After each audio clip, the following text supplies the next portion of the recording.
Christmas seems to start so early these days, doesn't it?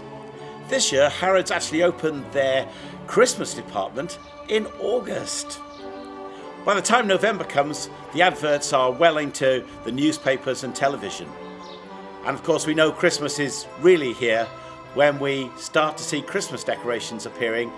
And of course, the prince among all of these is the Christmas tree. There are few people in our country today that don't understand that at the heart of Christmas, Christ Mass, is the celebration of the birth of Jesus Christ. In the modern world, the story of Christmas as given to us in the Bible can become hidden by other things that have little or no connection with it. So there are some great images we associate with Christmas, but these may have more of a connection with fiction, fantasy, paganism, or Victorian tradition than with the Bible. Humbug! Oh, don't be cross, Uncle. How can I help being cross, sir, when I live in such a world of fools as this is? A Merry Christmas. What's Christmas time to you, sir? The time for paying bills without money. Time for finding yourself a year older? Not a penny of it, sir. If I had my way, sir, every fool who goes about saying Merry Christmas should be boiled with his own pudding and buried with a stake of olive through his heart. He should. Uncle! Nephew, you keep Christmas your way. Let me keep it in mine. Bah, humbug, as Scrooge would say. I thought what I'd do is have a look at one iconic item of the modern Christmas, the Christmas tree, and see what relationship at all it has with the biblical idea of what Christmas is all about.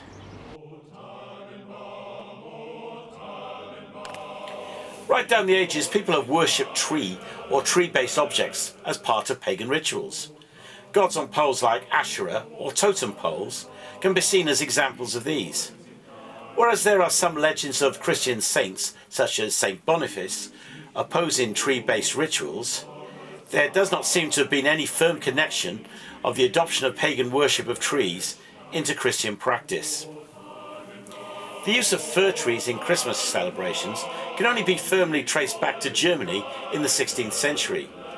It seems to have developed amongst followers of Martin Luther, known as Lutherans, who dressed fir trees with decorations and lights during the period Christians know as Advent, which is the preparation period just before Christmas, when they remember that God was bringing light into the world through the gift of his Son. The lights were lit on December nights to mark this. So how did Christmas trees get into the British Christmas? Well, they can be traced back to one man, and that's Prince Albert, the consort of Queen Victoria, who introduced them from his native Germany in the 19th century. And so to Felixstowe in 2012. The Christmas tree and the array of Christmas lights brighten up the dreary December nights. That was the whole idea of the Christmas tree, to emphasize that God's light was coming into the world. Here's what one of Jesus' disciples, called John, said about it. In the beginning was the Word, and the Word was with God, and the Word was God. He was with God in the beginning. Through him all things were made. Without him nothing was made that has been made. In him was life, and that life was the light of men. The light shines in the darkness, but the darkness has not understood it. The true light that gives light to every man was coming into the world.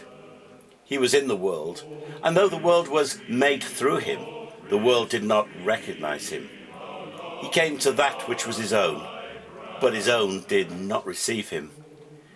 Yet to all who received him, to those who believed in his name, he gave the right to become children of God. Children born not of natural descent, nor of human decision or a husband's will, but born of God. The Word became flesh and made his dwelling among us. We have seen his glory, the glory of the one and only who came from the Father, full of grace and truth. Christmas isn't just about the birth of some famous guy, but the entry into the world of God as a human being.